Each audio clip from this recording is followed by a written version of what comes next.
In the heart of town, where the streetlights flickered like dying stars, a group of children dared each other to wander into the cemetery after midnight. Their laughter echoed through the gravestones, mingling with the chilling wind that whispered secrets of the dead. They gathered near a crumbling mausoleum, the moon casting ghostly shadows on their faces. As they played hide-and-seek among the ancient stones, the children froze when the sound of gravel crunching broke the stillness.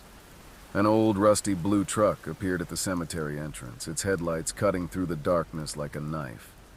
The vehicle lurched to a stop, and the kids exchanged wide-eyed glances, the thrill of fear coursing through them. The door creaked open and a figure emerged, silhouetted against the faint glow of the moon. It was a man, tall and hunched, his face obscured by the brim of a battered hat. He glanced around, his eyes scanning the graveyard as if searching for something, or someone. The children held their breath, curiosity and dread mingling in the cold night air. From the passenger seat, a girl stumbled out, her long hair tangled and wild. She looked terrified, glancing around as if sensing she was not alone.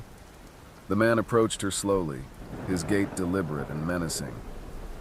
"You shouldn't have run away," he said, his voice low and gravelly.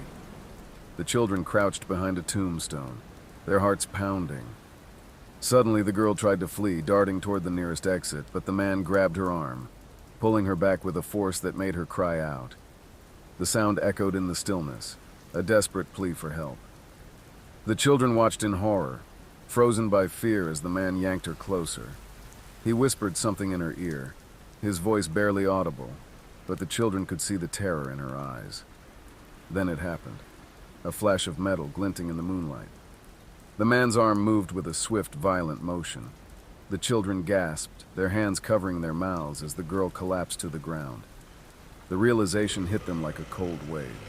They had witnessed a murder. Panic surged through the group.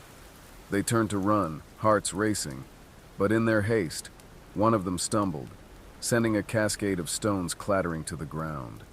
The sound shattered the silence, and the man's head whipped around, eyes narrowing as he locked onto their hiding spot.